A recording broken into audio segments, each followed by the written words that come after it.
है। आज 61-60 हजार वर्ष की उम्र निकल चुकी है, यानी 3 पन बीत चुके हैं। एक पन होता है 20,000 वर्ष का महाराज, और 3 पन यानी 60,000 वर्ष निकल गए। 61,000 वर्ष की आयु में इनको एक संदेह हुआ। कौन सा संदेश? सुनिएगा। बाबा ने लिखा कि एक बार भूपति मन माही और भई गलानी मोर सुत नाही। अब विचार करना भैया, 60,000 वर्ष की उम्र में कभी भी चिंता हो जाती कि हमारे पास बेटा बिटिया नहीं है, लेकिन इनको एक ही बार में और अभी 61,000 वर्ष की आयु में ऐसा कैसा लग गया कि मेरे यहाँ कोई संतान नहीं है। आज ही चिंता क्यों व्यापी? इतने दिन से चिंता क्यों नहीं व्यापी कि मेरे यहाँ पर कोई संतान नहीं है? विचार करने वाली बात है भैया। बाबा भी लिख देते कि बार बार ओ बार बार भूपति मन माही और भय गलानी मोर सुत नाही। लिख देते कि बार बार मन में शंका हुई। राजा दशरथ जी के मन में एक ही बार शंका क्यों हुई? तो बाबा ने इसके एक नहीं, दो नहीं महाराज, कई वर्णन बताए, लेकिन हम कुछ सार को समझे कि इनके मन में एक ही बार क्यों गलानी हुई। कितनी रानियां हैं राजा दशरथ जी की? 703 रानियां, लेकिन 700 रानियां हैं, केवल 3 पटरानियां हैं, कौशल्या, कैकेयी और सुमित्रा। लेकिन राजा एक चीज से दुखी है कि उसके यहाँ पर कोई संतान नहीं है। बस इस चीज का दुख है राजा के लिए, बाकी सब कुछ है उसके पास। तो एक बार की बात है, राजा दशरथ जी शिकार करने के लिए जा रहे थे। सुबह का समय था। एक ही बार क्यों चिंता व्यापी? सुनिएगा सभी लोग। जा रहे थे, उसी समय हमने देखा होगा कि माताएं अपने घर के सामने उड़ेन डालती हैं। डालती है कि नहीं डालती? डालती हो? बोलो हाँ या ना। डालती हो? हाँ, हाँ अच्छी जोर से बोली जाए। कब भोजन नहीं करके आई? नहीं करके आए? अरे तो हमारी तुम्हारी ईदी में जाएगी। हम भी नहीं करके आए, लेकिन फिर भी हम बता रहे, कम से कम जोर से तो बोले ही दो हो। हाँ, तो राम जी जैसी माताएं सब उड़ेन डाल रही थी। सुबह का समय था। एक स्त्री ने राजा दशरथ जी के रथ के पीछे थूका, दूसरी ने थूका, तीसरी ने थूका, चौथी ने थूका, पांचवी ने थूका, और जैसी 8वीं स्त्री ने थूका तो राजा दशरथ जी की नजर पड़ गई। राजा दशरथ जी ने कहा, तुम सबने मेरे रथ के पीछे क्यों थूका? क्या कारण था? तो राजा दशरथ जी से कहने लगी वे सब अवधपुर की नारियां कि राजा दशरथ जी, हमने आपके रथ के पीछे इसलिए नहीं थूका कि आप समझे कि हम आपका अनादर कर रहे हैं, बल्कि में आप एक निर्वंशी राजा हैं, आपके यहाँ पर कोई पुत्र पुत्री नहीं है, और जो अगर ऐसे व्यक्ति का दर्शन करता है सुबह से, उसका पूरा दिन खराब जाता है, इसलिए मैंने आपके रथ के पीछे थूक दिया। राजा दशरथ जी महाराज के मन में गलानी आ गई कि बताओ, हमारे रथ के पीछे थूक दिया। राजा दशरथ जी सोचते हुए जा रहे थे, इन्होंने एक मृग साबिका यानी हिरणी को अपना शिकार बनाया। किसको? हिरणी को। राजा दशरथ जी ने उस हिरणी पर इतने बाणों को चलाया, इतने बाणों को चलाया महाराज कि बार बार वह बाण चूक जाए। 1 चूका, 2 चूके, 4 चूके, 8 चूके, और अंत में महाराज उस मृग साबिका ने खाई में कूद करके प्राणों का त्याग कर दिया।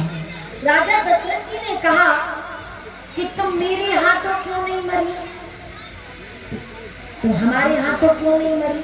हम भी तो राजा दशरथ हैं, अब देश नरेश है, तुम हमारे हाथों क्यों नहीं मरी? कहा, क्षमा करना, आप एक निर्वंशी राजा हैं, और अगर हम निर्वंशी राजा के हाथों मरते तो ना हमें स्वर्ग में जगह मिलती, ना हमें नरक में जगह मिलती, ना हमें बैकुंठ में जगह मिलती, इसलिए हमने खाई में कूद करके प्राणों का त्याग। अब राजा दशरथ जी सोच रहे कि अगर हमारे नारियां अवध के लोग बाग ऐसा सोचते तो ठीक था। अब जीव जंतु अजीब जीव सब हमारे बारे में ऐसा सोच रहे हैं, अब मुझे पुत्र की प्राप्ति कर लेनी चाहिए। अब देखो कल हम आपको सुनाएंगे और कल सबको अपने अपने साथ गेहूं लेकर के आना है। क्या लेके आना है? गेहूं। हाँ, क्यों? क्योंकि भगवान जब अहिल्या के लिए पाप विमोचन से दूर करेंगे तो अहिल्या महारानी किस चीज का स्वरूप है? धन का स्वरूप है। और अहिल्या महारानी को अगर हम अर्पण करेंगे तो हमारे अन्न धन भंडार भरे रहेंगे। इसलिए कल आप सबको अपने अपने साथ गेहूं लेकर के आना है। कल हम आपको सुनाएंगे कि राम जी ने अपनी पदवी, अपना पद त्रेता युग में राम को राजा बनना था, लेकिन राम जी ने राजा नहीं बल्कि में महाराज ताड़का को ही अपनी राजगद्दी पर रानी बना के बिठा दिया। अब विचार करके आना है हमने ऐसा क्यों कहा। कल हम इसका जवाब भी पूछेंगे आप लोगों से कि राम जी की राजगद्दी पर ताड़का ने कितने दिनों तक राज्य किया। अब सोचो, 6-7 दिन हमने खूब सुना ली, अब थोड़ी आप और अभी सोच विचार करो इस चीज पे। दूसरी बात, राम जी को मांगने के लिए विश्वामित्र मुनि आए तो भरत जी को क्यों नहीं मांगा? शत्रुघ्न जी को क्यों नहीं मांगा? अकेले इन्हें को ही क्यों मांगा? राम जी ऐसे कौन थे? भैया लक्ष्मण जी भी मार देते, शत्रुओं का दमन करने वाला शत्रुघ्न राक्षसों को मार देता, लेकिन राम जी को ही क्यों मांगा विश्वामित्र मुनि ने? कल इन सब चीजों पर सुंदर चर्चा होगी। कल सबको बहुत अधिक संख्या में आना है। महाराज आज इनके मन में चिंता व्याप गई है, इसलिए राजा दशरथ जी चले जा रहे, मन में विचार करते हुए आ रहे हैं। अब बुला भैया भी संगीत वाले फिर भग गए। कहाँ भग गए भैया? कहीं बैठो आप, और कहाँ चले जाते फिर? एक बार पति मन माही भई गलानी, मोर सुत नाही गुरु गृह गया हूँ, तुरंत महिपाना और शरण लाग कर विनय बिसाना। जब कोई किसी व्यक्ति पर विपत्ति आती तो पहले के लोग गुरु जी के पास जाते थे, लेकिन आजकल अगर विपत्ति आए तो गुरु जी के नहीं जाते, माता पिता के नहीं जाते, बल्कि मैं साले सालियों के पास जाते हैं पूछने के लिए। तो महाराज गुरु गृह गया हूँ, तुरंत वही पाला, पानी आ गया। हम सोच रहे जिससे कहाँ भगन लगी इतनी जल्दी। अरे अब गीली हो जो इतनी पानी की झल लग रही, तेज नहीं आ रहा पानी। बैठ जाओ सब जने, तेज आए सो तो बैठ दे, फिर आगे हमें बैठ जाओ। गुरु ग्रह गया हूँ तुरंत मही पाला, चरण राग कर विनय विशाला। गुरुदेव के चरणों में बारंबार प्रणाम किया गया। गुरुदेव ने कहा श्रृंगी सही वशिष्ठ बुलावा, पुत्र काम सुर यज्ञ करावा। सिंह ऋषि ने कहा तुम अपने दामाद को बुलाओ, यज्ञ कराओ महाराज, उनके दामाद आएंगे। अब यज्ञ करेंगे महाराज। यज्ञ हुआ तो महाराज यज्ञ में क्या निकला? अर्ध भाग को सुनने ही दीने, उभय भाग आधे कर दीने। आधा भाग कौशल्या जी को दिया गया, आधे भाग में से उभय भाग करके सुमित्रा और केकई को दिया गया। महाराज तीनों रानियां अपने अपने गृह में आई, तीनों रानियां लेकर के खड़ी हुई है महाराज। लेकिन कौशल्या, अब देखिए राम जी के 6 भैया, सुनिएगा। श्री कौशल्या महारानी अपने कक्ष में आई तो रावण की सौतेली माता का नाम था कनक। उसकी यहाँ पर कोई संतान नहीं हो रही थी, इसलिए बड़ी दुखी थी महाराज। तो इन्होंने आकर के जैसे ही महाराज उस भाग को पाया तो ये गर्भवती हो गई और इनके यहाँ 9 महीने बाद महाराज विभीषण नाम का बेटा उत्पन्न हो जाएगा। अब महाराज सुमित्रा महारानी अटारी पर खड़ी हुई थी टेढ़े हैं। यहाँ पर महाराज अंजनी महारानी विराजमान थी। अंजनी महारानी ने देख करके अष्टावक्र मुनि पर हंस दिया। तो कहा जाओ तुम्हारे यहाँ कुंवारी में बेटा उत्पन्न हो जाए। इस चीज से माँ बड़ी परेशान थी, इसलिए गुफा में तपस्या कर रही थी। भगवान शंकर ने अपने सर्प को आदेश दिया, जाओ तुम चील बन जाओ। भगवान शंकर का सर्प चील बना। महाराज आकर के महाराज सुमित्रा के हाथ से भाग को छीना, अंजनी के गोद में डाला और अंजनी ने जैसे ही भाग को पाया महाराज, तो इनके यहाँ पर हनुमान नाम का बेटा उत्पन्न हो जाए। अब सुमित्रा जी रोने लगी तो कौशल्या ने आधा भाग दिया, आधा भाग के कई ने दिया। 5 रानियां गर्भवती हैं, कौशल्या के कई सुमित्रा और अंजनी और कनक। 6 बेटे उत्पन्न होंगे, राम लक्ष्मण भरत शत्रुघ्न हनुमान जी और विभीषण। भगवान ने 9वीं तिथि में जन्म लेने का विचार बना लिया है।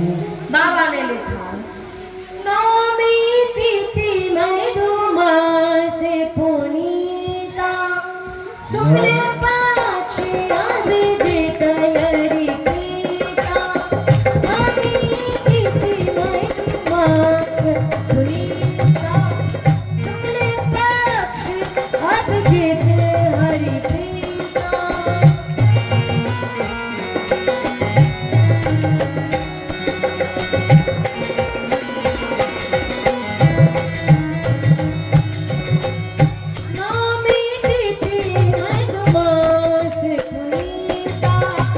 शुक्ल पक्ष अभिजित हरि प्रीता।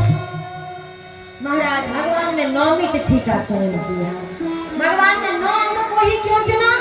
सुनिए, 9 एकम 9 पूरा 9 आया। 9 दूना 18, 1 और 8 9, 9 दिया 27, 2 और 7 9, 9 चौका 36, 3 और 6 9, 9 पन्ना 45, 4 और 5 9, 9 छक्का 54, 5 और 4 9, 9 7 63, 6 और 3 9, 9 8 72, 7 और 2 9, 9 9 81, 8 और 1 9 और 9 धाम का 90 पूर्ण अंक 9 9 आया। इसलिए भगवान ने 9वीं तिथि को चुना। अब भगवान 9वीं तिथि को चुनने के बाद प्राकट लेने के लिए जा रहे हैं। कितना सुंदर प्राकट होगा भगवान का, हम विचार करें। अविजित मुहूर्त आ रहा है, दोपहर के 12 बज रहे हैं, मेघ गरजने लगे हैं। देखो अपने यहाँ भी मेघ बरसने लगे कि नहीं?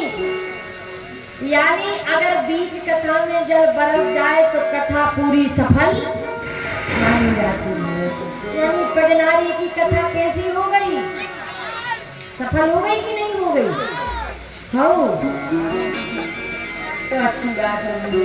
भगवान में गरजने लगे, बरसने लगे महाराज, और सभी देवी देवता लोग स्तुति करहि नाम मुनि देवा, बहुविधि लावहि निज निज सेवा। मारा डोल लगाड़े अंगविया पहले से बजने लगे, गंधर्व नारियां नृत्य कर रही हैं महाराज, और सभी लोग गर्भ स्तुति गा रहे हैं। आइए हम और आप सभी लोग गर्भ स्तुति गाएं। अब हमारे यजमान जी उठे, भैया पल्ला लगा दे जल्दी। देखो पानी बरस रहा, सो जल्दी जल्दी कर रहे हैं। हम तो सोच रहे थे कि रात के 12 बजे जन्म करते है कि नहीं, लेकिन अब थोड़ा सा जल्दी करना पड़ेगा, है कि पानी मौसम का भरोसा भी नहीं है कब बरसने लगेगी। तो महाराज सभी लोग सुंदर भाव से गर्भ स्तुति गा रहे हैं। आइए हम और आप सभी लोग गर्भ स्तुति गाएं। हमारे यजमान जी उठे, पंडित जी आप अभी से करवा दो उनका, गोपाल जी का। उठो जजमान, सभी लोग जल्दी जल्दी नहीं उठा जजमान, सोचत हो आप तो मोरा नहीं उठी हो बैठो सब। हाँ सब गर्भ स्तुति गा रही हैं। आइए हम और आप सभी लोग भी गाएं। आप करवा दी दादा। हाँ भैया प्रगट कृपाला दीन दयाला कौशल्या हितकारी, हर्षित महाधारी मुनि मनहारी, अद्भुत रूप दिखारे। लोचन अति रामा चंदन श्यामा, निज आयुध भुज चारी। भूषण गण नाला नयन विशाला, शोभा संग करारे। कई हुई कर जोरी स्तुति तोरी, कर भिज करहूँ अनंता। माया गुण ज्ञाना कीट अमाना, वेद पुराण धर्मता।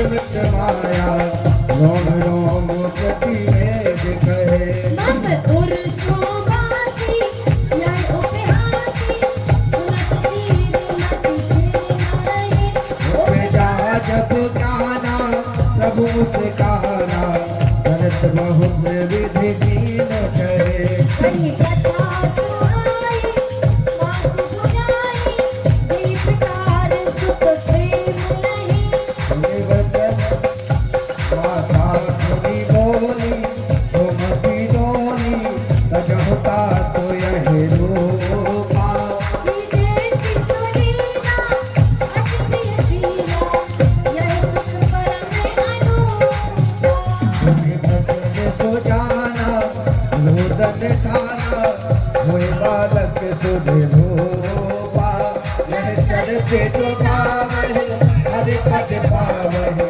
तेन पद है भव गोपा विप्रदेव संत लीन मन अवतार निज क्षण सीता राम राम राम राजा राम राम राजा राम राम राम सीता राम राम राम ओ राजा राम राम राम सीता राम राम राम राजा राम राम राम सीता राम राम राम सीता राम राम राम राजा राम राम राम राजा राम राम राम सीता राम राम राम ओ सीता राम राम राम राजा राम राम राम सीता राम राम राम राजा राम राम राम सीता राम राम राम राजा राम राम राम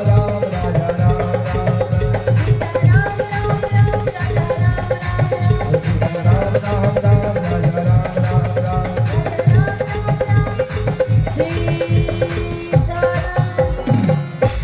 बोली श्री सीताराम भगवान की जय हो राघव रामदास सरकार की जय हो अभी उन्होंने गर्भ स्तुति करी यानी गर्भ के अंदर एक दो देवताओं ने स्तुति करी अब भगवान भैया प्राकट लेने के लिए जा रहे हैं और जैसे ही महाराज अभिजित मुहूर्त आया दोपहर के 12 बजे मेघ बरस रहे महाराज गरज रहे हैं ढोल नगाड़े धुंदलियां बज रही है महाराज नाना प्रकार से शोर मचाया जा रहा है अभिजित मुहूर्त दोपहर के 12 बजे सरयू महारानी ने अपना वेग बढ़ा लिया है महाराज बरसात हो रही है और नाना प्रकार से महाराज संग इत्यादि की ध्वनियों के साथ भगवान परमपिता परमेश्वर और धाम में प्राकट लिए बोली राघव रामदास सरकार की जय हो अब महाराज राघव जी प्राकट लिए और प्राकट लेने के बाद महाराज जैसे माता ने देखा ये तो हमारे बाप बन के आ गए कहा बाप नहीं बल्कि मैं हमारे बेटे बनो तो कहा माता पुन बोली सो मत बोली तजहुता तेह रूपा कि जैसे सुलीला अति प्रियशीला यह सुख परम अनूपा प्रभु हमने आपको बल्कि मैं बेटा बन के बुलाया ना कि पिता इसलिए प्रभु बेटा बन जाइए भगवान छोटे से बन गए कहा प्रभु अब रोना भी पड़ता है प्रभु कहने लगे अब रोने की क्या आवश्यकता है क्यों क्योंकि जो आनंद सिंधु सुख राशि करते त्रिलोक सुखासी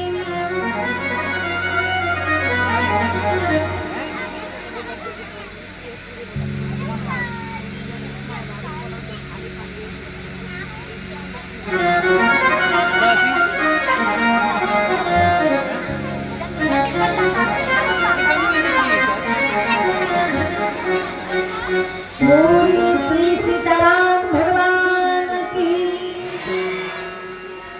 महाराज भगवान परमपिता परमेश्वर लीला को रचा रहे हैं और आज प्रभु बेटा बन गए मैया के दरबार में आ चुके हैं राजा दशरथ जी ने 108 डुबकी महाराज सरयू जी में लगाई सब खुश है गए प्रसन्न है गए तिजोरी की चाबी 9 लखा हार फेंको गयो और कहा बधाई हो बोलो सब बधाई हो बधाई हो बधाई हो कब बधाई देवी में भी शर्म लगत है दो ही हाथ आगे बोलो बधाई हो बधाई हो बधाई हो बधाई बधाई हो। बजनारी में राघव जी जन्म ले लिए बधाई हो।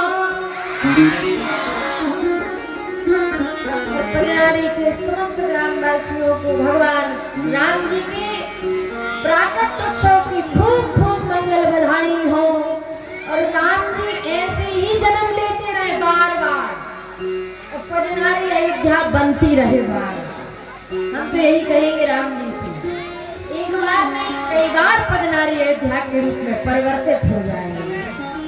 और अब महाराज पदनारी में मूक मंगल बधाई बजाई जा रही है।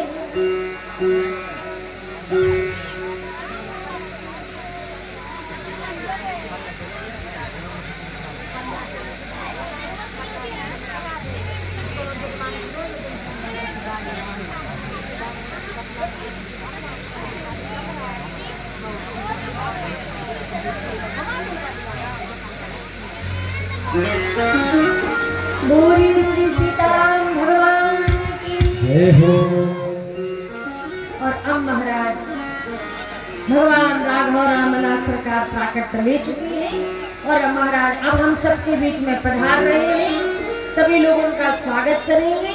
और ज्यादा भैया उठना नहीं है, अपनी अपनी जगह से जो जिस पर बने भगवान राघव रामला सरकार को समर्पित करते जाएं। और आइए सभी लोग राघव रामला सरकार का स्वागत करें और गाएं। स्वागतम राघव शरणागतम राघव, स्वागतम राघव शरणागतम राघव, स्वागतम राघव शरणागतम राघव, स्वागतम राघव शरणागतम राघव, स्वागतम सुस्वागतम शरणागतम राघव, स्वागतम सुस्वागतम शरणागतम राघव।